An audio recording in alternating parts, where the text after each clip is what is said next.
Radhe Krishna friends, आपका दिल से स्वागत है हमारी चैनल आइडियल मेमोरियल प्रोफिशिएंसी पे, जहां पर होंगे आपके सारे टॉपिक्स की understanding crystal clear and I will try my best कि आपको सारे टॉपिक्स अच्छे से मेमोराइज हो जाए। So without wasting much time, let's get started. So hello, welcome back. आज हम मटीरिया मेडिका की ड्रग को अंडरस्टैंड करने का स्टार्ट कर रहे हैं और हमारी फर्स्ट ड्रग है आर्सेनिक एल्बम। इस वीडियो को हमने 4 से 5 पार्ट में डिवाइड किया है और एक एक वर्ड मीनिंग सब कुछ क्लियरली अंडरस्टैंड करने की ट्राई की है, और at the last revision video में we will memorise the important things. Okay, so arsenic album है वो सबसे पहले मिनरल किंगडम की रेमेडी है। Arsenic album is a remedy of mineral kingdom. उसका जो निक कॉमन नेम है, ओरिजिन नहीं बल्कि कॉमन नेम है, वो है वाइट ऑक्साइड ऑफ आर्सेनिक, और उसका केमिकल फॉर्मूला AS2O3 और प्रूवर है हैंडमन सर। सो जो मेन फीचर्स है आर्सेनिक एल्बम के वो है anxiety, ulceration, restlessness, burning pain, aggravation by cold, worse at 1 to 2 AM 1 to 2 PM यानी mid day midnight aggravation, thirsty for sips, periodicity, alteration of symptoms. Now, introduction. Arsenic patient can be compared to a race of horse, as pulsatilla to a race of sheep, and antincrude to a swine. So arsenic को race of horse यानी जो horse की community होती है, जो पूरी पूरी horse उनके साथ मतलब हॉर्स के साथ कंपेयर किया है, क्योंकि जो आर्सेनिक का पेशेंट होता है वो हाईली रेस्टलेस होता है। वो हम आगे गाइडिंग सिम्टम्स में भी डिटेल में देखेंगे। जो पल्सेटिला है उनको सिप के साथ कंपेयर किया है, और एंटीमक्रूड को स्वाइन स्वाइन यानी कि पिग के साथ कंपेयर किया गया है। Arsenic is a deadly poison, the fatal dose is 2 to 4 grains. Arsenic एक डेडली पॉइजन है और इसका जो फेटल डोज है वो 2 to 4 ग्रेन्स है। Arsenic was use as a medicine from ancient times. Arsenic को मेडिसिन के रूप में यूज किया गया है from ancient times. Hughes says that arsenic was used in China long ago and in India for cutaneous affection, neuralgia, chorea and cholera. Hughes Richard Hughes है, उनका ऐसा कहना है कि जो आर्सेनिक है वो चाइना में बहुत पहले से ही यूज़ हो रही है एज अ मेडिसिन, और इंडिया में भी क्यूटेनियस अफेक्शंस यानी स्किन के जो क्यूटेनियस लेयर का अफेक्शन होते हैं वो, न्यूरोलेजिया यानी शॉर्ट सीवियर शार्प पेन होता है नर्व में वो, फिर जो ये कोरिया है यानी कि इसमें क्या होगा, ये भी एक न्यूरोलॉजिकल डिसऑर्डर है, और कॉलेरा, इन सारी चीज़ों में इंडिया में भी आर्सेनिक को यूज़ किया जाता था। Physiological dose will produce vomiting and purging and great prostration due to excessive secretion from GIT यानी gastrointestinal tract। सो जो इसका फिजियोलॉजिकल डोज है, मतलब रो डोज, जिसमें हमने इसको बिल्कुल पोटेंटाइज नहीं किया है, फिजियोलॉजिकल डोज में इसके कारण होगी vomiting, purging out means stomach का जो भी सारा मटेरियल है वो बाहर आ जाएगा, जो भी हमने खाया है पिया है सब कुछ। So vomiting, purging and great prostration, और जो भी खाया था वो सब कुछ बाहर निकल रहा है, कुछ भी अंदर रह नहीं रहा है, इसके वजह से होगा ग्रेट प्रोस्ट्रेशन यानी weakness, extreme weakness due to the excessive secretion from GIT tract. और ये वीकनेस किसके वजह से होगी, वॉमिटिंग और पर्जिंग हो गई है, एक्सेसिव सिक्रिएशन हो चुका है जीआईटी ट्रैक्ट में से, उसकी वजह से। It produces a feeble pulse. Feeble pulse means week pulse, pulse एकदम वीक हो जाती है, हार्ट बीट हमारी। In short, it gives the full picture of a cholera patient, or you may imagine a dying man with burning sensation, continuously sipping warm drinks, and want to be carried from one place to another with a cadaverous odor from his body. In short क्या कहना चाहता है कि arsenic patient का full picture आप इस तरीके से कुछ इमेजिन कर सकते हो कि वो एक कोलेरा का पेशेंट है, ठीक है, उसे कोलेरा हो चुका है, कोलेरा का पेशेंट है, और वो, या फिर आप ऐसा भी इमेजिन कर सकते हो कि इमेजिन अ डाइंग मैन यानी एक मरने वाला इंसान, जो वो बेड पर कैसे पड़ा होगा वैसे वाला, उसको बर्निंग सेंसेशंस है, पूरी बॉडी में बर्निंग हो रहा है, बर्निंग सेंसेशंस है, कंटिन्यूसली सिपिंग वार्म ड्रिंक्स, और घुट घुट में मतलब थोड़ा थोड़ा करके वो वार्म ड्रिंक्स को कंटिन्यूसली ड्रिंक कर रहा है, and wants to carry it from one place to another, और उसकी ऐसी हालत है फिर भी उसको एक जगह से दूसरी जगह कोई ले जाए ऐसी उसकी इच्छा होती है, with a cadaverous odour from the body. और कैडेवरस ऑर्डर मतलब इंसान की जब डेथ हो जाती है उसके बाद बॉडी में से जो स्मेल आना चालू हो जाती है डिकम्पोजिशन के बाद, वो जो स्मेल होती है वो ऑर्डर इस पर्सन में पाई जाती है जब भी वो हमारे क्लिनिक में एंटर करता है, with a cadaverous odour from his body. Can even sees that from very odour itself, यानी इसकी जो ऑर्डर है, स्मेल है, उससे ही आपको पता जाएगा, रिकॉग्नाइज कर पाओगे कि आर्सेनिक पेशेंट है वो रूम में आया। क्लिनिकल। नाउ अब क्लिनिकल में यानी इन सारी कंडीशंस में है वो आर्सेनिक दी जाती है। जैसे कि फॉर एग्जांपल अगर आपको 2-4 चीज़ें लिखनी है तो एप्सिस है, अल्कोहलिज्म है, कोलेरा है, कफ है, heart affection, vomiting, skin affection, lung affection, ये सब आप की पॉइंट्स या फिर ऐसे ही क्लिनिकल में इतना तो आप मेंशन नहीं करोगे जब आप एग्जाम में कोई भी रेमेडी को लिखोगे, तो जो कुछ आपको सिम्टम्स के ऊपर से याद होगा उस प्रमाण उस हिसाब से आप लिख सकते हैं। फिर स्पीयर ऑफ एक्शन, किसी भी रेमेडी को पढ़ते समय sphere of action is an important thing, क्योंकि स्पीयर ऑफ एक्शन अगर आपको पता होगी then you will know exactly ये रेमेडी कहाँ पर ज़्यादा काम करती है, कैसे काम करती है, कौन सी जगह पर जाकर एक्ट करती है। अगर कोई मेडिसिन आप को रिलेट कर रहे हो लेकिन उसकी स्पीयर ऑफ एक्शन में उस ऑर्गन का डैमेज या फिर र्यूमेटिज्म, सपोज की फॉर एग्जांपल लेते हैं कि एक मेडिसिन र्यूमेटिज्म के लिए हमने मैच की लेकिन उसके स्पीयर ऑफ एक्शन में जॉइंट्स पे या फिर र्यूमेटिज्म से रिलेटेड कोई भी चीज़ें मेंशन ही नहीं है, ना ही गाइडिंग सिम्टम्स में, तो आप वो रेमेडी नहीं प्रिस्क्राइब करेंगे, यानी sphere of action is an important thing. So main seats of action of arsenic are, so arsenic सबसे ज़्यादा कौन सी जगह पर काम करेगी? Mind, nerves, mucous membrane, joints, periosteum. Periosteum है वो कनेक्टिव टिश्यू की कवरिंग है जो हमारे पूरे जॉइंट्स के सरफेस को एनवेलप करती है, सॉरी पूरे बोन्स के सरफेस को एनवेलप करती है, जॉइंट्स के अलावा, मतलब जॉइंट्स में वो एनवेलप नहीं होती, पूरे बाकी बोन्स को एक कनेक्टिव टिश्यू की लेयर कवरिंग है वो एनवेलप करती है, वो है periosteum. Periosteum liver, spleen, lymphatics, lungs, blood, lungs, skin, stomach, and alimentary canal. Arsenic act more promptly on vegetarians than on non-vegetarians. Arsenic है वो ज़्यादा promptly यानी ज़्यादा immediately काम करेगी वेजिटेरियंस के ऊपर नॉन वेजिटेरियंस के कंपेयर में, और इसका रिवर्स है नक्स वोमिका में और ऑलसेट में। सो पैथोजेनेसिस, अब डेवलपमेंट कैसे हुई?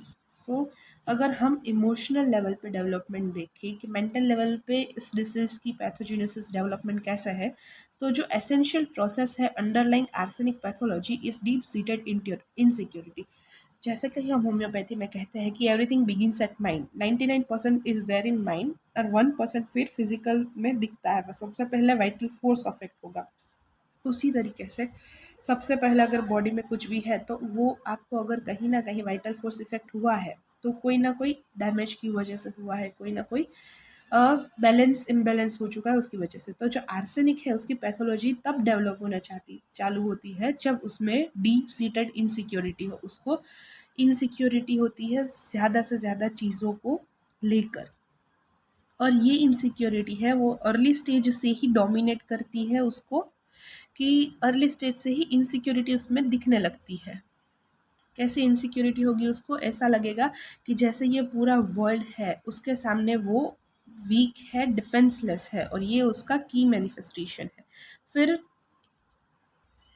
इनसिक्योरिटी से आती है उसमें डिपेंडेंस, यानी अगर वो इनसिक्योर है, उसे ऐसा लग रहा है कि वो वीक है, डिफेंड नहीं कर पाएगा, तो उसको किसी ना किसी पर डिपेंड रहना पड़ेगा, डिपेंडेंसी ऑन अदर पीपल, यानी वो किसी ना किसी पे डिपेंड रहेगा। फिर insecurity sense confer her health and he's unaccountable fear of being alone, और इसी इनसिक्योरिटी के कारण मतलब वो डिपेंडेंट है किसी ना किसी पर्सन पे, तो क्या होगा कि अब डिपेंडेंसी है, डिपेंडेंसी के कारण उसको अकेला रहना अच्छा नहीं लगेगा, वो अनकंफर्टेबल फील करेगा, उसको फियर ऑफ बीइंग अलोन होगा।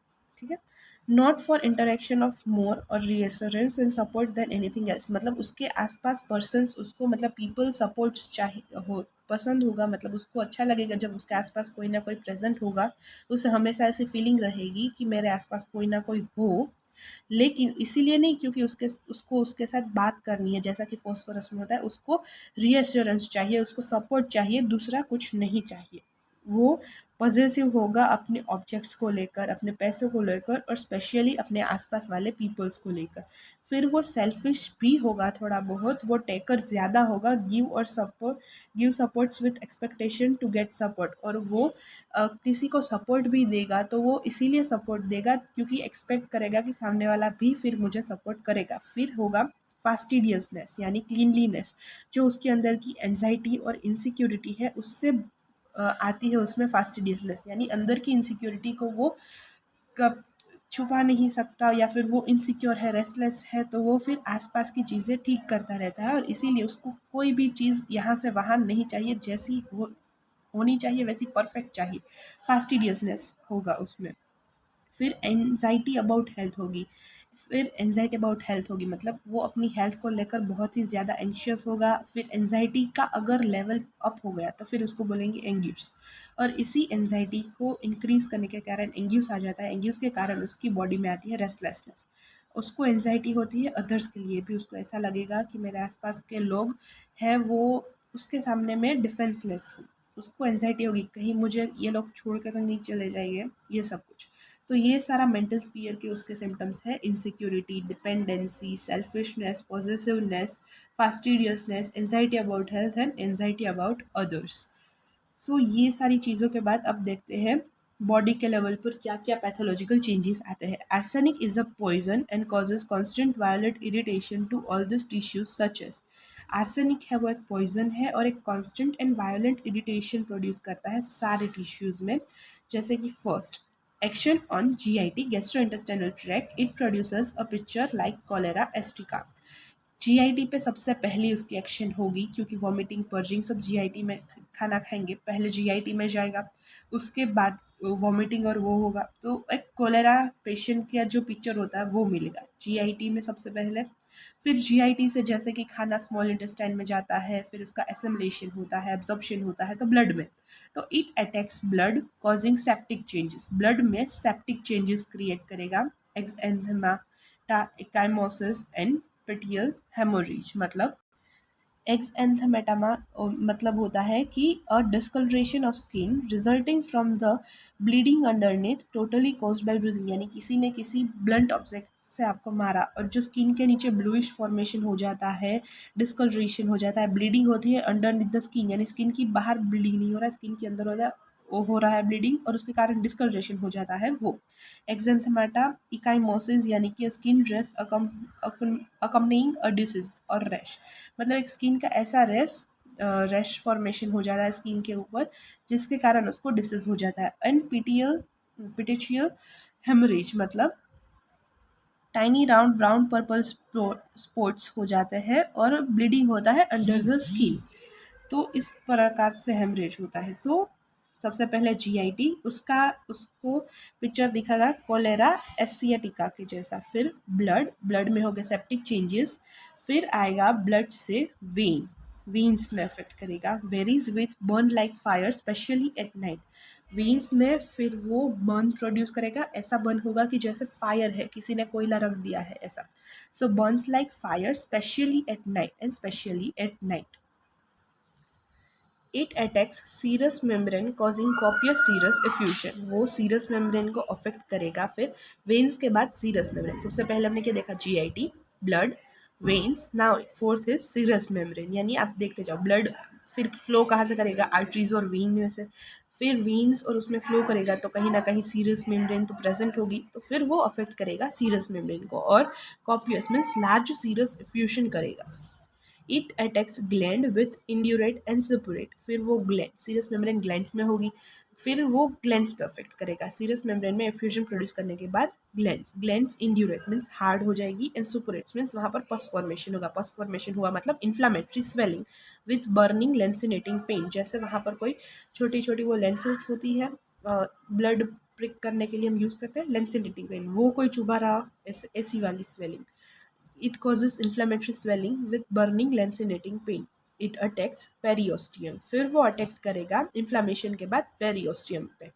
इट अटैक्स जॉइंट, पेरियोस्टियम है वो ब्लड की बोन्स की एनवलप कवरिंग है और वो जॉइंट्स पे प्रेजेंट नहीं होती, तो सबसे पहले बोन्स की कवरिंग पे अफेक्ट किया, फिर जॉइंट्स पे, causing paleness, swelling, burning pain, etc. It causes general anascara anasarca, जहाँ पर स्किन पेल, वैक्सी और अर्थ कलर्ड की हो जाएगी।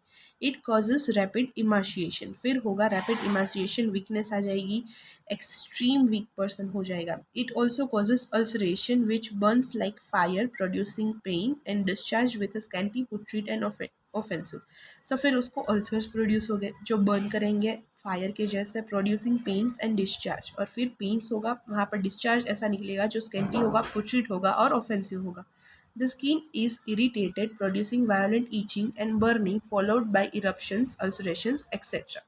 सो स्किन है उसमें वायलेंट ईचिंग होगी, बर्निंग होगा और इरप्शंस आएंगे, अल्सरेशंस आएंगे। तो सबसे पहले जीआईटी से ब्लड, ब्लड से वेन, सीरस मेम्ब्रेन, फिर ग्लैंड्स, इन्फ्लामेटरी स्वेलिंग क्योंकि ग्लैंड्स इंग्यूरेट एंड सुपरेट, फिर inflammatory swelling, lancinating pain, periosteum, joints, general anasarca, rapid emaciation, ulceration and burning. ये सारी चीज़ें हैं 12 पॉइंट्स जो पैथोजेनेसिस में डेवलप हुए। हमने फिर आगे देखा था जो इनसिक्योरिटी, पॉजेसिवनेस, ये सारे माइंड के कुछ स्टेट्स जो आर्सेनिक में मिलते हैं उसका डेवलपमेंट कैसे होगा। तो सबसे पहले जो आर्सेनिक है पेशेंट, वो फिजिकल सिम्टम्स उसमें डेवलप होंगे। फास्टिडियसनेस आएगी, स्टिंगीनेस आएगी फर्स्ट स्टार्टिंग में, फिर increasing insecurity, dependency, anxiety about health, फिर धीरे धीरे उसको इनसिक्योरिटी बढ़ेगी, फिर डिपेंडेंसी क्योंकि फिजिकल सिम्टम्स है, फास्टिडियसनेस है, स्टिंगीनेस है, तो इनसिक्योरिटी बढ़ गई, डिपेंडेंसी बढ़ गई, फिर एंजाइटी अबाउट हेल्थ, अब उसको अपनी हेल्थ को लेकर चिंता होगी, एंजाइटी ओवर लूजिंग अदर्स, फिर डिपेंडेंसी इसलिए एंजाइटी ओवर लूजिंग अदर्स, फिर फियर ऑफ बीइंग अलोन। ये सारी चीज़ें नेक्स्ट स्टेज में। फिर होगा फियर ऑफ डेथ। अब जब वो अकेला पड़ेगा रात को सोने के समय या फिर उसके आसपास कोई नहीं होगा, तब धीरे धीरे फियर ऑफ डेथ डेवलप होगा। फियर ऑफ डेथ इतना बढ़ जाएगा कि वो fear of death becomes anguishing fear, मतलब एंजाइटी उसके कारण उसको बहुत ज़्यादा होगी, anguishing fear and the central issue of personal life. और इसी कारण जो सेंट्रल इश्यू होगा पर्सनल लाइफ का, वो यही फियर ऑफ डेथ बढ़ जाएगा कि उसको बस यही सोच विचार आते रहेंगे बाद में कि मैं मर गया तो, मुझे किसी ने मार दिया तो, वगैरह वगैरह। फिर इमर्जेंस ऑफ पैरानॉइड डिल्यूजनरी स्टेट, यानी अब उसको एक पैरानॉइड यानी एक फास्टिडियसनेस में या फिर डिसअपियर होने वाला एक डिल्यूजनरी स्टेट आ जाएगा उसके माइंड में। फिर anxiety, fear, diminish deep states, depression. फिर धीरे धीरे एंजाइटी और फियर है वो एक नेक्स्ट लेवल, एक मैक्सिमम लेवल तक पहुंचने के बाद वो कम हो जाएगा एंजाइटी और फियर, और वो कन्वर्ट हो जाएगा डिप्रेशन में। फिर डिस्पायर ऑफ रिकवरी, फिर वो सारे होप्स छोड़ देगा कि वो रिकवर हो सकता है, उसको ऐसा ही लगेगा कि उसका जो भी डिसीज़ है वो इनक्यूरेबल है और अब उसकी डेथ हो जाएगी। Loss of interest in life and suicidal thoughts, interest जो होगा उसकी लाइफ में वो लॉस कर देगा, मतलब उसको कोई अब जीने में इच्छा नहीं रहेगी और सुसाइडल थॉट्स आएंगे। फिर suspiciousness upon others and fear of killing people upon home he depends, उसको अब दूसरों पे शक होगा, सस्पिशियसनेस अपॉन अदर्स, और उसको ऐसा लगेगा कि कहीं जिस पीपल पे वो डिपेंड है वही उसको मार देंगे, तो fear of killing by people upon home he depends, avoid talking to people, अब वो दूसरों से बात करना कम कर देगा, ऑब्स्टिनेट एंड इन्वर्ट हो जाएगा। करेक्टली प्रिस्क्राइबिंग रेमेडी, मतलब अगर ये सारे स्टेजेस दिख रहे हैं और हम करेक्टली रेमेडी को प्रिस्क्राइब करते हैं तो reversion of the above stages, सारे जो ऊपर के स्टेप्स है वो रिवर्स हो जाएंगे। और delusion after delusion after lift and fear and anxiety returns, और डिल्यूजन है वो चला जाएगा, जो भी उसको ये सारे डिल्यूजन्स हो रहे हैं, फियर ऑफ डेथ वगैरह वगैरह, जो भी उनके मेंटल थॉट्स है, इमेजिनरी सीट है, डिसअपियर हो जाएगा, और फिर से जो थोड़ा बहुत फियर था, एंजाइटी थी, वो वापस आ जाएगी। कंप्लीटली फियर एंजाइटी नहीं क्योर हो सकता, थोड़ा बहुत उसमें वो रहेगा, लेकिन ये सारे स्टेप रिवर्स हो जाएंगे। और अगर आप यहाँ तक पहुँच जाते हो, यानी उसको इस सुसाइडल स्टेज से, इनवर्ड स्टेज से, इंट्रोवर्ट स्टेज से लेकर फिर से फियर एंजाइटी वाले स्टेज तक ले जाते हो, then you are the best homoeopath. So now यहाँ तक हमने देखा अभी introduction, clinical importance, sphere of action and pathogenesis. In next video we will go through constitution and guiding symptoms of the arsenic. So thanks for watching. Thank you so much guys for watching this video till now. और अगर आपको ये video थोड़ा सा भी helpful लगा हो, आपको ये वीडियो अच्छा लगा हो, then please like the video, share the video and subscribe to my channel. Thank you.